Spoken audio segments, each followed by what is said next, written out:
Hello, friends. Brian Gailey, Klamath Falls News. Welcome to Ask Klamath, presented by Fastbreak. Today, we're joined by Chief Dave Hensley of City of Klamath Falls Police Department. Thanks, Welcome, friend. Chief. Thank you. I appreciate the opportunity. Glad to have you here. Hey, we're going to actually get to your questions here in just a moment, but before we do, Damien, roll that intro.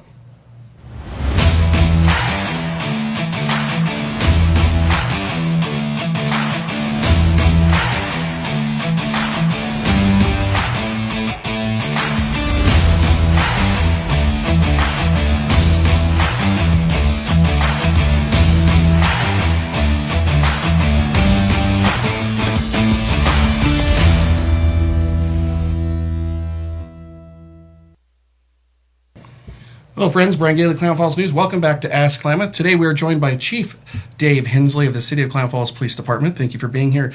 Today's live broadcast is brought to you by Fastbreak. They're our sponsor here today. This is our third episode of Season 2, and welcome. Well, Thank you. Say welcome to, never really have officially welcomed you to Klamath Falls, but you're going on almost 4 years now. Yeah, 3.5 years. It'll be 4 coming up the first part of next year. Yeah. How cool is that? Yeah, it went by fast. It did.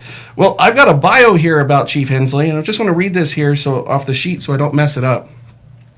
So you are a 25-year veteran of law enforcement experience. You started as a reserve officer with the City of Corvallis Police Department in 1992.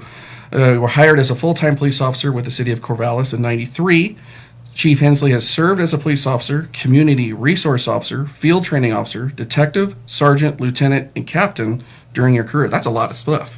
A lot of stuff going on. Chief Hensley has served as a survival skills instructor, teaching the use of force, defensive tactics, impact weapons, counter assault tactics, and reality-based training. In other words, don't piss you off, right? I wouldn't say that, but okay. As the chief of police for the City of Klamath Falls Police Department, Chief Hensley is responsible for planning, directing, and leading the Klamath Falls Police Department consistent with community policing objectives. The chief establishes performance standards, develops process that involve employees in decision-making, and provides career development opportunities for staff. That is quite the bio, and this actually comes from the City PD webpage. So there's a whole lot more about Chief Hensley on there, and I would recommend checking that out. So again, welcome to our show. Thank you. Pleased to have you here. I'm happy to be here. I was really excited to do this today. I'm glad you are. So far, anyway. By the end, I might regret it, but right now, it sounds like a lot of fun. Well, it's a give and a take. So, so that's a lot of stuff on your resume. What did we miss? Nothing. I think that's just a lot of words to basically say I work for you. Right, I work for the City of Klamath Falls, and I work for the citizens here, and that's all great stuff. But at the end of the day, my role and responsibility is to make sure that we have a great place to live, and I serve your needs. Wonderful. And that didn't sound like a politician's answer? No, I'm not a politician, not by any means. I went to school thinking I was going to be a politician, but quickly realized I'm not a politician. But I do love service, and I love people. Wonderful. Well, guys, we're going to be taking your questions during this show.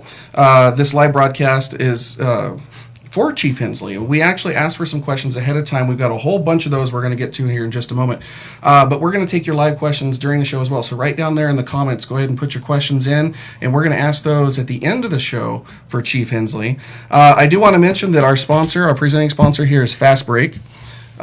They actually are going to give a $25 payday rewards card to one of you that asks a question on the show. And Chief, we're going to get to some questions. Whatever one sticks out the most to you, right, gets $25. Yeah, send some questions in. Some people did already through the comment section of the website, and I read through some of those. And I will tell you right now, I have a front runner. There's somebody that asked a great question that I really like. So if you want to be a part of that, let's see some live questions. Awesome. Can't wait. Well, are you ready to take a couple questions? Let's do it, yeah. Okay.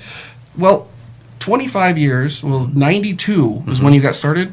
How did you get started in law enforcement? Oh, I get this question asked of me a lot, and it sounds, like a great question, but there's really not a lot to it. It's not a great answer.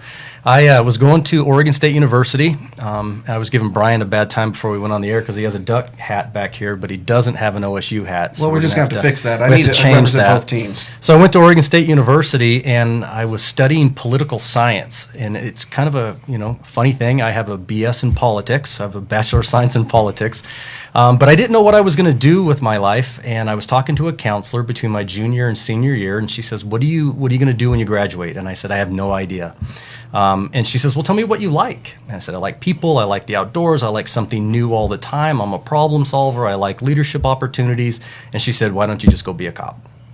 That's really how that started. So my senior year of college, I applied to be a reserve police officer with the city of Corvallis, and I got selected to be a reserve. And while I was finishing up my degree at Oregon State, I was also going to the Reserve Police Academy down in Eugene. I applied for a full-time position with the city of Corvallis about December of my senior year of college, and I got hired right after I graduated. So a counselor, if you are watching this by any chance and you know who you are, thank you. That's what got me started. Well, 25, a little over 25 years ago. That's awesome. It's amazing what influence counselors can actually have. Sure. Right. So you've done a lot. We listed your whole resume for the most part there just a few minutes ago. You've done a lot of things. How did those positions and jobs and duties prepare you for being a chief? So, one thing I tell people at our department, and I tell any young person that's going to school or starting their career, is never miss an opportunity. If you have an opportunity to better yourself, when a door opens, go through it, or at least try to go through it. But seize moments and seize opportunities to learn and to grow. So I'm fortunate and I'm blessed that I had some leaders of the Corvallis Police Department that put a lot of trust in me and gave me a lot of roles and responsibilities to really advance my career. And, a lot of it is just seize those opportunities and learn and grow and make the most of those. So take advantage of all opportunities. Take advantage of opportunities, right? I try not to ever think about what could have been, or I never want to say I wish I would have. So I've tried everything from police officer to being a coach to being an instructor to advancing up through the ranks, and I made sure that as I did advance up through the ranks that I got a little bit of exposure even in programs where I wasn't actually that officer. So for example, K-9. I was never a K-9 officer, but I supervised the K-9 unit to learn about the K-9 and became an agitator and helped train the dogs and those types of things. So it was just real important for me to have a full understanding of law enforcement, from answering calls to service to understanding community expectations to helping a city, make themselves better. Awesome. So a lot of those different things are done by different organizations as well, not just yours. Correct. You have the County Sheriff's Department, you have Oregon State Police. What is different between Klamath Falls City Police, the sheriff, and the state police? There's different jurisdictions, there's different things. You guys do it different ways. Where is that? Where's the line get drawn and things It's like very that? confusing to think about that. So let's start with, how are we the same? That is the best place to start that conversation. All of us go to the Police Academy in Salem. We're all certified through the Department of Public Safety Standards and Training, and all of us have jurisdiction in the state of Oregon. So if somebody assaults somebody here in Klamath and they flee to Portland, for example, we can still go to Portland and arrest them in Portland, or serve a search warrant in Portland. All of us are certified police officers in the state of Oregon, but we work for different government entities. So if I'm a sheriff's deputy, for example, I work for the county of Klamath. Me being a police officer with the city of Klamath Falls, I work for the Klamath Falls Police Department and the city of Klamath Falls. So different governmental entities can also enact their own laws based on their geographical needs and expectations. So we have municipal code, for example, in Klamath Falls. So police officers in Klamath Falls can also enforce municipal code, but a deputy can't and a trooper cannot, because they're not sworn in Klamath Falls, in the city of Klamath Falls.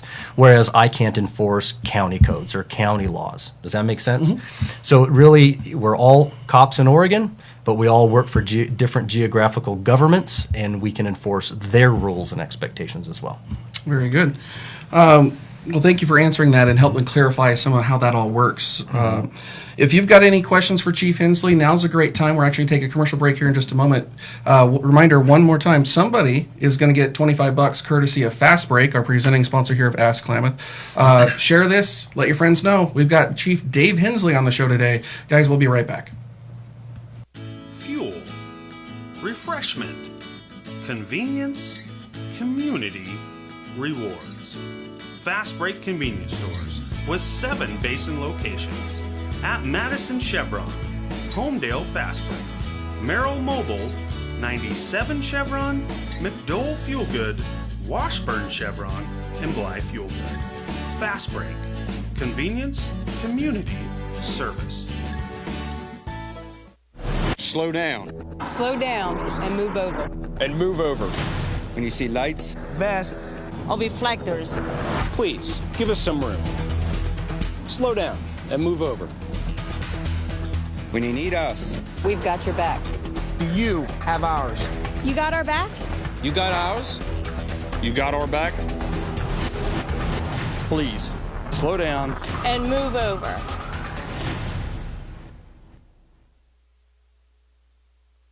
You can have your car taken to the shop of your choice. So my friend had her car taken to Excel Auto Body because she heard about their reputation for excellent work. They even gave her a written warranty that's good for as long as she owns that car. So Excel Auto Body is a very smart choice. Hi, I'm Rourke, owner of Excel Auto Body. No matter if the damage is minor or major, you'll want to choose us now. So if you are ever in an accident, you'll be ready. And remember, it's your choice what body shop you go to. Choose Excel Auto Body. It's your car, our reputation. I'm going to say my mother's probably there. Hello, friends. Brian Gailey, Klamath Falls News. Welcome back to Ask Klamath. We are joined here today by Chief Dave Hensley. We want to thank you again once for being here. My pleasure. This segment is actually brought to you by CrossFit APE. They're located at 105 North Spring Street. CrossFit APE offers core strength and conditioning program built on consistently varied functional movements executed at high intensity. Learn more at crossfitape.blogspot.com. CrossFit APE, involve your lifestyle. All right. Chief, are you ready for some more questions? Sure, let's do this. All right. So we got some questions that we submitted. We actually asked for your questions on Monday. We have some of those submitted. We're going to ask some of those today. If we ask your question on the air, you will be entered to win that $25 gift certificate from Fastbreak. But if we didn't get to your question, please do not be upset. There was a lot of good questions. We couldn't get them all in the show today. Dawn Patterson's asking, what is the short-term issues facing the KPD, the Klamath Falls Police Department, and what are the long-term issues, and how will you help solve those issues? You know, I think that I saw this question. I thought it was a big question that we could take the entire hour and talk about, but I'll try to do my best. Some of the short-term things that I'm facing right now is in the next 5 years or so. So I'm thinking short-term, I'm thinking under 5 years, and long-term, I'm thinking beyond 5. That's just kind of the way my mind works. Short-term, one of my priorities right now at the police department is we need to have a leadership succession plan. There's several of us in the agency that are getting older. There's several of us that are expecting to retire in the next 3 to 5 years. So we want to make sure that we don't have this vacuum of solid leadership out of our department. So we're working real hard to make sure that officers are prepared for advancement, that we can carry on the mission and we can carry on the goals and objectives of our police department and not have any lack of services to our community through some of those leadership transitions that we're expecting. So we're working real hard on a leadership succession plan and who's going to do what, who's going to go where, are we prepared for that transition in leadership. So that's kind of a short-term issue we're looking at. And long-term, my priority long-term, I think we need to really understand what I'm about to say. We got to look at our vision statement of the still got that in my head sometimes, of the Klamath Falls Police Department. And our vision statement is to create a community where citizens are proud to live, work, and raise families without fear of crime. And that's really important to me. So what does that basically boil down to without all the flowery words? Make Klamath Falls great. So our long-term goal is to work as a department within the city, and all of us come together to show our community that we care about Klamath Falls and really try to create this momentum and get other groups to join this momentum to make us great. We live in an amazing place. I moved here for a reason. I think this place is beautiful. I think there's amazing men and women and kids that live here, and I was really inspired to be a part of this culture down here. And I think that we're on the cusp of something really magnificent in Klamath. So our long-term goals is to be a part of that solution with Klamath Falls. It's not just me, the chief. I think it's all of us as a community coming together to advance us. So this is a place that we're all extremely proud of. I know we are already. I'm not trying to make that sound as a negative comment, but how can we be better and how are we going to get there is our long-term goals. There's actually a question we'll get to a little bit later asking the same thing, how can we do better, right? Mm-hmm. How can we be better? So we're actually going to get to that. But I actually want to, you mentioned the advancement and some of the people moving up in the leadership ranks and stuff like that in talking about short-term issues. But that means you have positions at a lower level that need to be filled as well, right? Sure. So are you guys actively recruiting, or is there a process for that? So we're not running recruitments as we typically did in the past. And when we had an opening, we started recruitment. And law enforcement has a long history of those processes taking a long time. And I found that we were losing good candidates because they just didn't want to wait around for 6 months to get hired. Let's be honest. I don't know that I would today. So we've modified and we've tweaked our hiring process to really streamline that. We bring people in that are interested in working for our agency. We bring them in on, let's just say, a Monday, for example. We don't always start them on a Monday, but just to make this conversation go smoothly, we bring them in on a Monday. They do a couple of tests. We get right into the actual interviews. By the next day, the ones that are successful through several phases that occur in one day, the next day of that hiring process, they're in my office if they've made it to the command interview, and I'm making conditional job offers 2 days after you've come in for your initial assessment. So we're trying to really streamline that process. The other thing that we've modified is we don't have recruitments. We're open all the time. If you're interested in working for the city of Klamath Falls, fill out an application. We'll look at your resume, and then when we get, or your application, and when we get a group of 15, 20, 30, then we'll do a testing process. Currently, we're at 100% staffing. We are expecting some turnover shortly, so we're looking to hire a couple people coming up. And the last process that we just ran through, we've got 2 or 3 really great, amazing people in the hopper that we can call and send them a tentative job offer. But if you're interested in working for us, fill out an application and we'll give you a call. Is there something somebody could do, say career law enforcement and something along those lines is what they want to do? Say they're in high school now. Is there a career path that maybe they should follow? So we have an Explorer post. So kids that are under 21 years of age can be a part of our Explorer post, and they get an Explorer uniform and they get access to the building so they can come and go as they please, and they have full access to the trainings that the police officers go to.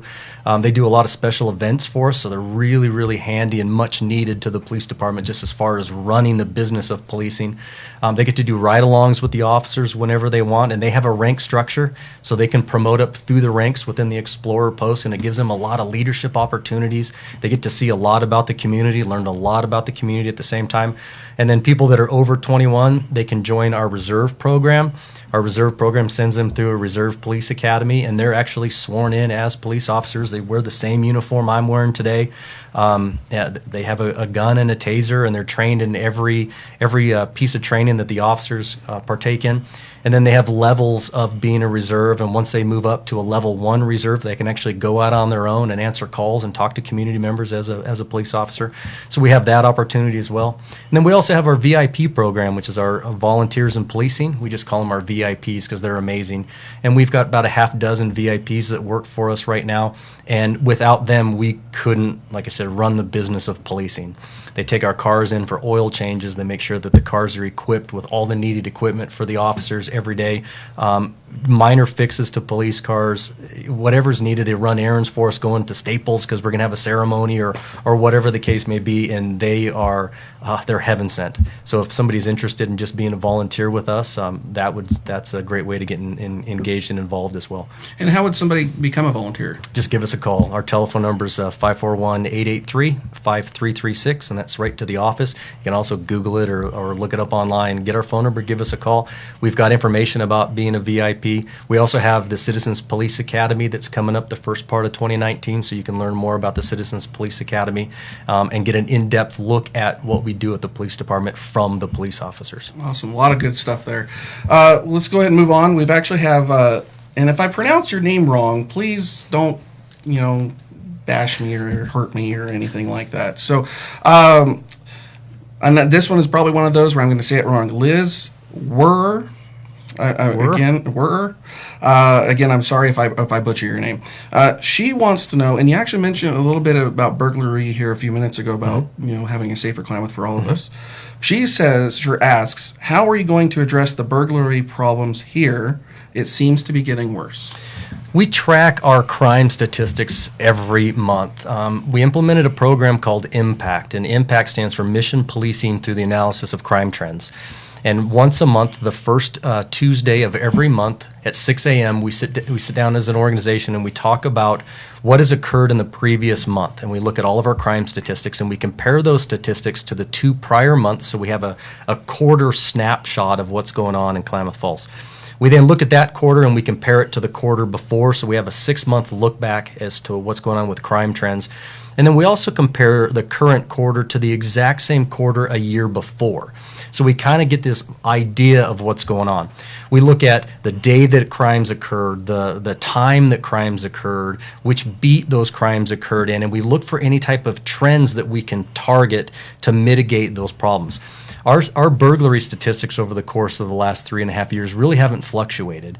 We're seeing about 10 a month, give or take. Sometimes there are a couple more, sometimes they're a little bit less than that. And that's residential burglaries and business burglaries combined.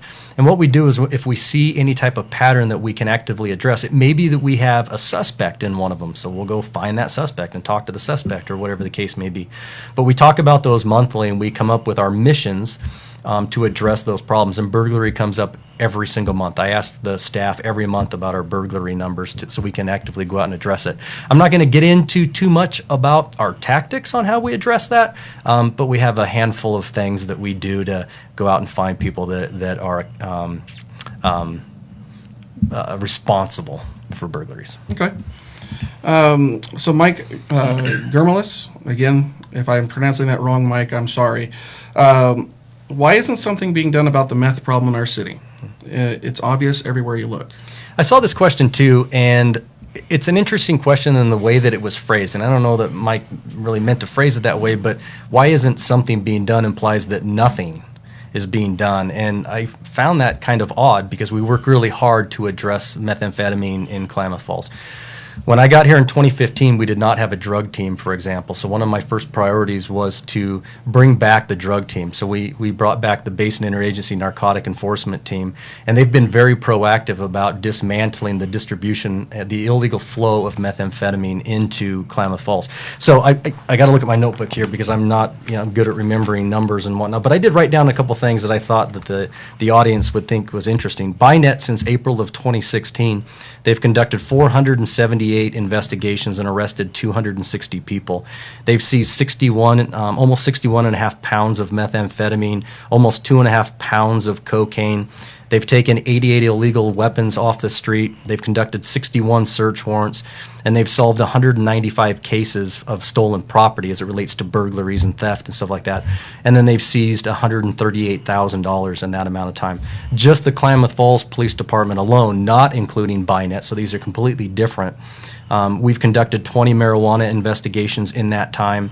And 498 investigations for methamphetamine, heroin, and cocaine. So that's over 500 investigations at just our department. So I think we're doing a lot to address the methamphetamine problem, and I feel bad that isn't recognized more in Klamath Falls. So maybe we need to figure out ways to address that and show our community that we are battling that problem. It may be one of those things that's not seen, Right. Until you're really looking for it, right? And that time frame, was that just this year? It was 16 and 17. So 16 and 17. Yeah, and then year to date 18. Okay, so 30, Almost 3 30, years. almost Right. 36 months. Right. So 500, almost 500 investigations Right. in In 30. just our department alone, Right. and then another 300 for Bynet.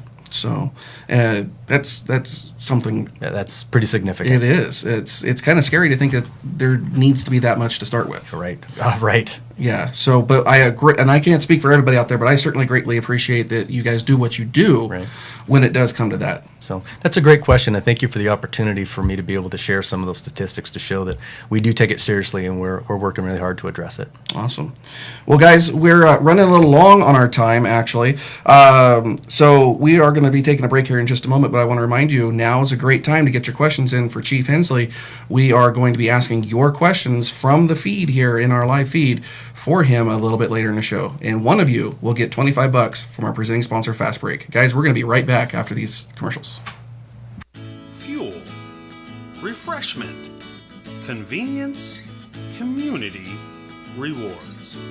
Fastbreak convenience stores with 7 Basin locations at Madison Chevron, Homedale Fastbreak, Merrill Mobile, 97 Chevron, McDowell Fuel Good, Washburn Chevron, and Bly Fuel Good.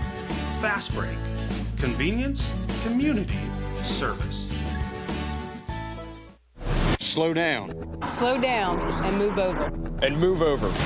When you see lights, Vests. Or reflectors. Please, give us some room. Slow down and move over. when you need us. We've got your back. Do you have ours? You got our back? You got ours? You got our back? Please, slow down. And move over.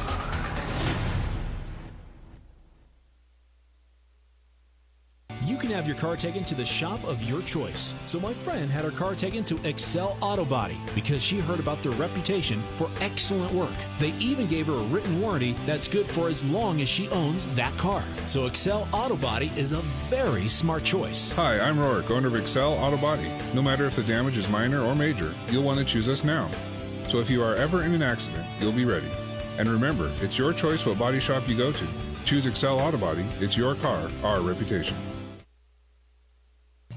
Hi friends, Brian Gailey, Klamath Falls News. We're back to you once again with Ask Klamath, live presented by Fastbreak. Today we are joined by Chief Dave Hensley, if you're just joining in with us. Just a quick housekeeping note. We are having some issues with our system here today, so if everything's working well, give us some thumbs up so we know everything's going well. If not, let us know in the comments as well. If something all of a sudden comes crashing to a halt, we'll be back as soon as we can. But with that said, I do want to say that this segment is brought to you by the Klamath County Fairgrounds. And there's a lot happening this weekend. Actually, there's a lot happening at the fairgrounds overall. This weekend, the Basin Bombers return for the roller derby action inside their Linen building, and the Klamath Basin Horse Association is doing gaming inside the Stillwell Indoor Arena. They're going to be there all weekend long doing a bunch of stuff. You can learn more about what the fairgrounds has going on at kcfairgrounds.org, and you can also see how they can help you with your event. Chief, you ready for some more questions? Yeah, let's do this. All right. So Justin Newland says, my question, why are you so awesome? I saw that too. Justin, I don't know if we've met, but thank you. That was great. He also comments and says, you're doing a great job, Chief. Much love and appreciation to you. Yeah, well, much love back at you. I think that's a great question, or a great statement. Thank you for that. Rhonda Woolridge Brown says, Chief, besides abiding laws and working, what else can I do as a regular citizen of Klamath Falls to help make our city a better place to live? Yeah, so this is a great question. Be engaged. Just be engaged in your community. Find something that you're passionate about in Klamath Falls and be active in that. And there's so many ways to be engaged. We have so many great nonprofit organizations and so many ways to help out our community. Find something that you're interested in. If you're interested in come down and being a VIP with us at the police department, I'd love to talk to you about that. But more, if you don't want to be a volunteer and you don't want to be engaged in that capacity, I think just having a lot of passion and pride in our community and helping be the eyes of our community. So if you see something that's out of place, something that's not normal, pick up the phone and call somebody to take care of that, whether it be a pothole in the street or somebody suspicious walking through your neighborhood. Be engaged in your community. Be engaged is a good one. Mm-hmm. Yeah, I like that a lot. Moving on, Justin Sherrill. This actually might go back to talking about the different jurisdictions and the county sheriffs and things like that, because I know the sheriff has been pretty active in this, but talked a little off.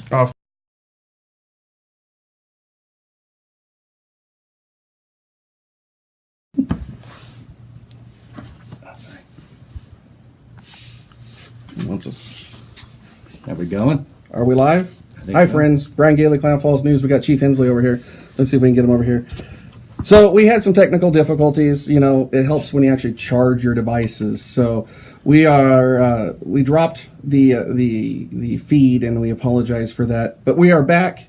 We're going to wrap up this interview and do this. So, Chief, we actually just asked you a question. You asked me a question about why are we so concerned about a few little plants. Yep. Yeah. I love this format. Look how close we are. We are. We are like up close and personal, right? Is this a first? This is a first. Right? We're doing it on a mini. Hey, I think this is kind of awesome. So here's the deal. The law is the law. And I swore before God and country and raised my right hand and swore to uphold the law. So people need to recognize if something is against the law, then we have to enforce those laws. And if people don't like those laws, then we have mechanisms in place to contact your lawmakers and change those laws. And then we'll enforce and support the new laws. So it's not that we've got some vendetta about a couple of extra plants out there, but if we get complaints from citizens to investigate something that's illegal, we have an obligation to do that. Okay. So moving on, and I'm not going to dwell on the subject, just so you guys know. There's a lot going on. There's a measure going on. If there's time change laws, right now is a good time to do that. So thank you, Justin, for that question. That was pretty good. Nakowat Douglas Herrera asks, why was there no representation from the PD on the 9/11 ceremony? So, I'm going to take full responsibility for this question. I was out of town that day. I wasn't in Klamath Falls at that celebration. I was asked to be there, and I couldn't make it. And I made an assumption that we did have representation there. So I don't know that we weren't there. We could have had some detectives there in plain clothes and those types of things, but I'm going to look into it, and I think that that is a big deal and something that's very important to me personally and our nation, and we'll be there next year. Very good. Talking about change, if there was anything in your department you could change, what would it be? Oh, geez. I don't know. I'm really happy with our agency. We're a state accredited agency. We got accredited September of last year, which was a big deal to us. We're very fiscally responsible, and we spend your dollars very wisely. Over the last 3 years, the economy's gone up roughly 9%, and we've written budgets that's only gone up 1.67% over the last 3 years. So we're managing your money very well, and that's really important to us. But even while managing your money extremely well and pinching pennies, we have nice equipment, we have nice uniforms, we have great cops. I'm really pleased with where we are as an agency and how we fit into Klamath Falls and trying to make Klamath Falls a better place. So I'd have to really do some soul searching to come up with an answer on that. But right now I'm really pleased with where we are as an agency and where we're going as a city. Okay. So one of the questions we didn't get to earlier that I wanted to ask you is, you mentioned the patrol cars. Patrol cars. Right? So they have to be replaced every now and then and updated. They are a maintenance item. How often are they replaced? How much does one cost? They're expensive. And where do you get them from? So we have a vehicle replacement schedule, and we replace our cars every 7 or 8 years. So we'll have cars upwards of 200,000 miles. When we replace them, we take them to the end of their life. Excuse me. So the wheels are literally falling off when we're getting rid of patrol cars. And we have to go out for bids. So we put out requests for proposals, and we take bids from all over the state. A lot of businesses that sell Ford Interceptors, which is what we drive, all-wheel drives in the snow that we have here. Some of them are under state price agreement, which is a guaranteed lowest price in the state, but we do have local vendors that bid as well. And if they outbid the state price agreement, we would love to buy local. We'd love to spend our dollars here in Klamath Falls. One time that did happen. We had a local vendor that we went with, but other times they weren't the lowest bidder. And we've gone with a business from outside of the basin because, quite honestly, I'm going to spend as little of your money as possible. Okay. All right. So, looking at some of those questions, guys, I'm actually looking back through the previous feed. That's what the phone here is for, is looking through the previous feed. We have some questions in there. I also see some questions here about we need to turn it sideways. We must be sideways. So, guys, we're trying to figure this out. We had a major system failure over there, and we're just trying to make this work so that you can ask your questions to Chief Hensley. Do I look better sideways, though? I don't know. Do you? I don't know. I can't tell. It's sideways. Damien, let's rotate that and see if we get anything. How's that? Well, you got to get even closer now. We got to really snuggle up. How's that, guys? How about a thumbs up if that's working? I know we got 13 or so watching there. So, guys, thanks, Cheryl. We're not gonna be able to get to a lot of what we had planned, so we're just rolling with this commercial break. I do want to thank, though, our sponsor of Fastbreak presenting this to you. We can't roll their commercial. Excel Auto Body, great sponsor for us as well. So, guys, I want to thank you very much. So, taking a look at some of the questions that we got a little earlier.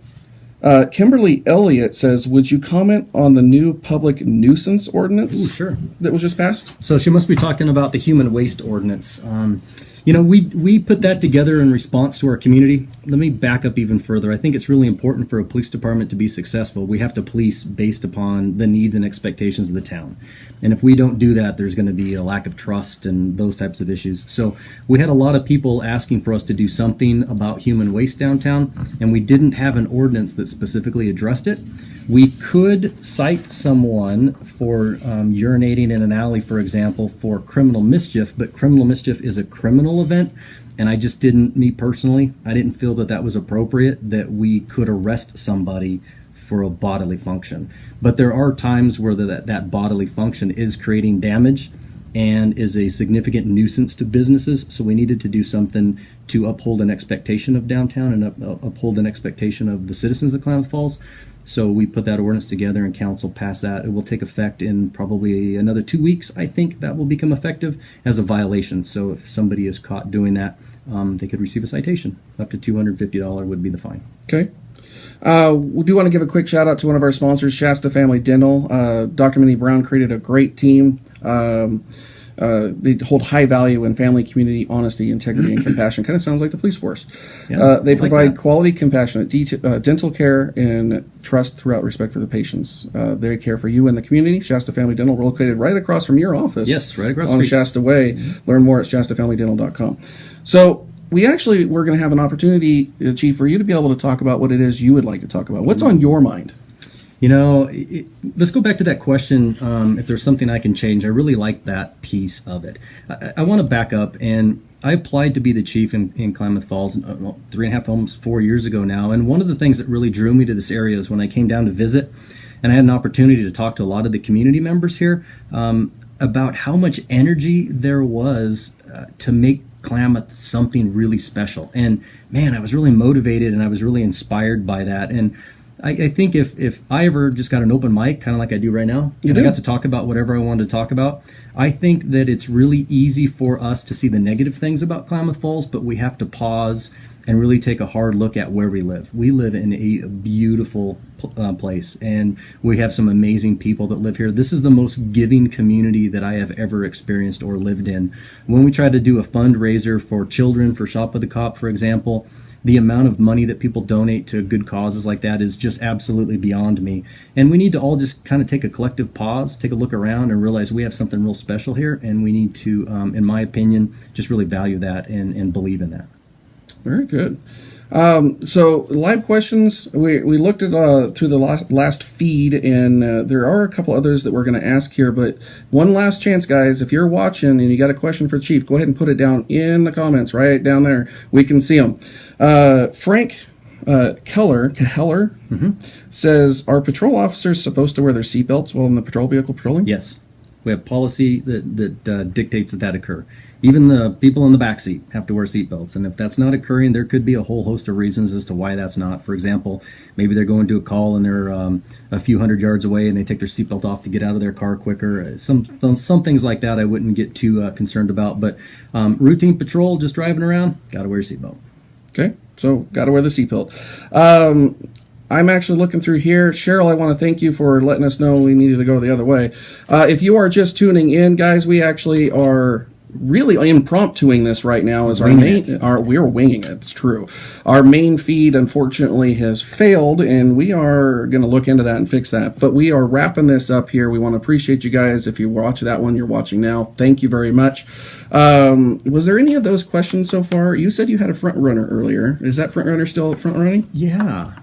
Who do you think gets this? So I don't remember your name, forgive me, but the gentleman that asked the question about what are our short-term and long-term issues that we're addressing, I really liked that question. There was a lot of meat to that. Thank you. That was Don Patterson. Don, congratulations. Great question. All right, Don, we're going to reach out to you on how you can get your $25 payday rewards card. Congratulations. Is there anything else, Chief? I don't know. Thanks for allowing me to be here today. Yeah, thanks for running through the issues we had. Yeah, Cheryl, Frank, everybody that posted questions and is engaged on the live feed here. Thank you so much, and thank you for allowing me to be your chief. I love it here. Very good. We're glad to have you.